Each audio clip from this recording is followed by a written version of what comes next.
Hello, everyone, and welcome back. Arsenal Fan TV America, coming back to you here from the Pacific Northwest, USA. Welcome back to all our Arsenal fans, all our soccer fans, football fans around the world. I know it's tough, after a game like this to even, speak of the game. You have to really take a little bit of time to digest or swallow, especially when it's a tough pill like the one Arsenal have given us today. You're up 2-0, halftime. You're at the Emirates Stadium, your own home, in front of your 60,000 supporters, and you had the game. Again, you're up 2-0, halftime. You come in the second half and you give away 2 goals. Anyways, again, it's tough to talk about it and analyze it right after the game, but we're facing facts now, and we talked about that yesterday in our previous episode. Liverpool played before us. They played Brentford.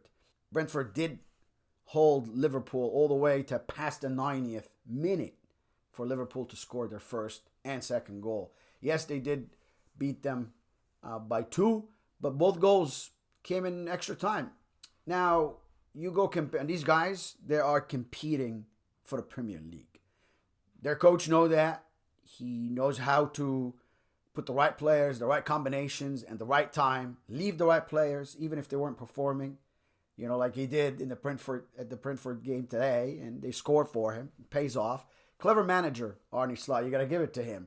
I think all of Liverpool's success, I would really relate back to this guy, to this new manager. He's been phenomenal for them. You could see his tactics. You could see how he talks to the players, how he earned their respect right away. He didn't come in the club and let Salah go and Virgil van Dijk go and chopped everyone and say, give me a process and I'm going to have a couple of 5-6 years and give me $800 million or more and didn't do anything. No, he came in right away. The squad he has didn't add a whole lot of players. He right away worked with the players he has. He right away won, continued to win, went on a streak. Respect to him, I don't want to turn it into a Liverpool show over here, but unfortunately, we don't have that kind of manager at Arsenal to talk about. Yeah, you can go hear that in the media, talking about Arteta and how he got us where we at. I'm not sure that sentence is just not sitting with me because when he took over, we weren't a second-tier team. I don't remember that. We weren't that bad, for everyone to say where he got us at. Arsenal always played beautiful football. Matter of fact, we only played bad football in the past, 30 years under Mikel Arteta. Yep, you can go back and watch games anytime with Arsene Wenger, even Unai Emery, even before that with George Graham. Before him, people used to boo Arsenal and say boring, boring Arsenal, but he came in, he changed that. Every manager that come in, he changes something, wins something, gives us a clear understanding of something, a direction.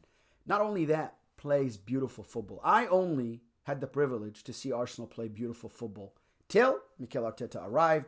And again, you could see decision after decision, game after game. The fans that love him, keep loving him. I love Arsenal Football Club. I love a productive manager. I love a manager that has vision, the manager that gets players together, works with what he has. He went and changed the whole entire team. One player, Bukayo Saka, of course, that stayed. He went and gave away all your attacking options. Emile Smith-Rowe, Nelson. Oh, even though if you're telling me, they're not that good, but, Emile Smith-Rowe just scored again for Fulham, beat Leicester City. But they were still someone on the bench. Today, you look outside, there's Raheem Sterling that Mikel Arteta sold these two, or, loaned one and sold one for Emile Smith-Rowe and Nelson, and went and got who? Raheem Sterling. We could see the guy can't even touch the football to save his life or make a pass. He's not in sync with the team. He's trying to do things on his own, and every time he misses the ball or gives it away. It's very frustrating. It's very frustrating. And again, you can come up with whatever excuse you want, but here it is, back to you, that says Arteta got us where we at. Yes, he did. He lost us the Premier League last year and this year and the year prior. So and the FA Cup and the Carabao Cup. I mean, I don't know where do I get the credit for this guy. I just don't have it for him. I just don't. And again, it's game in, game out. It's the same old stuff. Starting with Thomas Partey as a right back. Well, you know what? We're not going to talk enough about his mistakes. We don't have this much time in the episode or any episode to talk about. I mean, you could just... Anyways, mistake after mistake for the manager, for the Arsenal manager that costs us year in, year out. But here it is again, a great example how we can fumble a game after being up 2-0. So let's go to the game and see who started. David Raya started in goal. I don't know if David Raya has been as consistent as he was in the beginning of the season. I'm not sure. And I'm not going to also blame him for conceding these balls. But I think his ball distribution is not as good as it was at the beginning of the season. Maybe fatigue, maybe he's the only goalkeeper. He's playing all games. So you got to, you got to give him a little bit of a, an excuse, if I may. But it is what it is. Conceded 2 today. His right back was Thomas Partey. Thomas Partey is not a right back. He's not a defender. So even if he does a mistake, I will forgive him. It's not his position. Everyone, we're talking about everyone as fans, everyone as coaches out there, everyone as media, people that speak about the game or talk about the game, ex-players, everyone says the same thing. You should not play Thomas Partey. Please don't play Thomas Partey at the right back. Play him in the middle. As we saw today, Mikel Mourinho is not going to do the job that Arteta needs in his game plan or setup, right? He has a specific system that needs specific players. And that's why I don't like also. Look at Aston Villa today. Anytime they got the ball, they were direct. They will ball up front, take it to our box because we make the most mistakes when the ball is in our box. Yeah, we can sit as a block and prevent them from coming, but when they push us, right, that's what happens. They push us and pressure us in the 18, and this is when we concede, right? So, and it happened again. And believe it or not, second half, they looked even more dangerous than we did, even after they scored the second goal. They were more direct than we were. Emery, great management for specifically the second half. But again, let's go back to who started real quick. So Thomas Partey, next to him was, unfortunately, we had only Gabriel without Saliba. We always say Gabriel and Saliba. Saliba was hurt, so he did not play today. Instead, Mikel Arteta put Jurriën Timber as the second center back with Gabriel in the middle to replace Saliba. And to the left, we had Luis Scully. And Luis Scully, of course, what a player. But again, why didn't you put Kiwior, and leave Timber as a right back, and then Mourinho outside, Mikel Mourinho, because he didn't need to play that game, Mikel Mourinho. And then in the middle, right, we have Thomas Partey, Martin Odegaard, and Declan Rice. That is your best midfield. You cannot sacrifice your best midfield for any other position. Any other position. Yes. And again, he did that, and here's what happened. 2-2, drop points again, and now between us and Liverpool. We'll talk about that momentarily. Let's just go back to see who started. So now in the middle, we were forced to start Mikel Merino, which to me was very weird because Mikel Merino was playing advanced. He was playing in Martin Odegaard's space. I would sit Mikel Merino and Declan Rice and then Odegaard up front, but that didn't happen. Odegaard came back more, so we lost him up front. We lost a lot of his creativity. I mean, he is the most creative player, most important player in Arsenal. Odegaard is. I mean, he creates more chances than the whole entire team combined. So we have to free him to do such. If he's going to only defend, we take away from his creativity. And by Thomas Partey being around and behind him, Odegaard does not have to worry about defending much. But of course, this wasn't the case today. And again, this is the definition of Arteta. Keep doing the same thing and we will get different results. Yep, it's the same definition of insanity. You cannot keep doing the same thing and expect different results. It is what it is. Up front, our three attackers today, because we don't have a number 9 yet. Gabi Jesus is hurt, of course. We had Martinelli going on the right side for Bukayo Saka. It's injured. And on the left side, Trossard, which is, you can argue now, one of the best players that plays for the team and starts for the team and always have an assist or a goal, under his sleeve. So great work by him also today, creating both goals for Arsenal. Kai Havertz was through the middle. And of course, again, another disastrous performance by Kai Havertz. It's a very unfortunate thing for him. He's a good player. But when he's not in the right space, today he wasn't even in the right place, mentally probably, because I saw him, giving the ball away. It's not like him. So I don't know what's going on with him. But Kai Havertz today was not, to me, he was maybe a 6. And that's not great when you need goals and you need to win a Premier League. You have to have someone up there, even a false number 9. I mean, yes, he did score a goal, but of course, we know he stood in front of the goal for one, and he missed a lot of opportunities that was presented to him.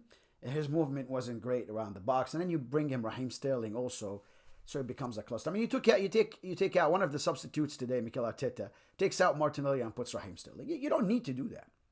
You need to have some patience and be patient with Martinelli, because Martinelli is going to get there for you, but Raheem Sterling is never going to do it for you. You keep trying to force, hey, listen, here's my signing, he's going to do it. He's going to do it.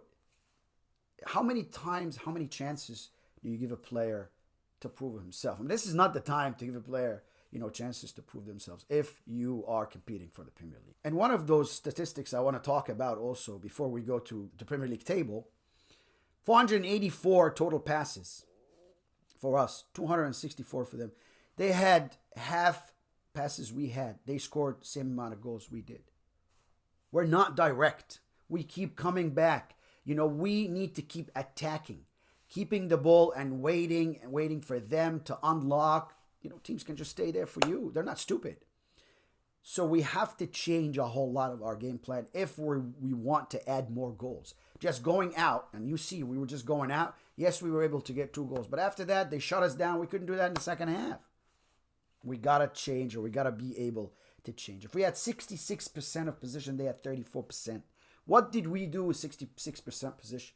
Pass. Okay. Where's productivity? Where is us on goal? We've got people that could shoot outside. I mean, yes, Declan Rice first half maybe, but the second half, we didn't even have shots from the outside. We tried, but they were shutting us down. But to unlock, you have to go sides and then bring it back quickly and take a shot. Not just, okay, I'm going to take a shot. You guys are here already in front of me, all the defense. No, I'm going to take a shot. We're very obvious about what we're doing. We're very obvious, unfortunately. And again, playing people in the wrong positions will always cost us games like that. Always cost us. And don't tell me that this is a player's mistake. This is 100% the manager's mistake. By the way, players don't choose themselves. The manager is the one that chooses who plays and who doesn't on the day. So, Arsenal fans that are supporting Arteta, this is your club. It's Arsenal. Doesn't have to do anything with Arteta. He's going to go at some point. You know what I mean? So this is what stays with you. So do me a favor, stop supporting a manager that's not going to bring us any trophies or take us anywhere. And again, we've seen the worst football under him. And yet you're saying brought us, not all of you, of course. There's some that are saying brought us where we are, where we at. Let's give him more chance. He's doing this, he's doing that. I don't know what games are you looking at. I watch every single minute of Arsenal games. It's very obvious right now, his lack of experience. It's very obvious that, Emery, every time he comes to the Emirates, he shows you that he's a better manager. That's his successor. So to me, if I took someone's place, I got to show everyone that one special person that I took their place that, yes, I took your place because I earned it or I'm better, But that's not the case when we see Arsenal v Aston Villa. We see that Unai Emery is a much better manager than Mikel Arteta. And you could see it today, or you saw it today. If you saw that game, go watch the second half. And if you don't come up with that conclusion, then you're looking at your phone way too much and not following the game. I need someone to talk about the game that watches the whole entire 90 minutes, not just watches, somebody on the sidelines animated. That doesn't bring us trophies or wins.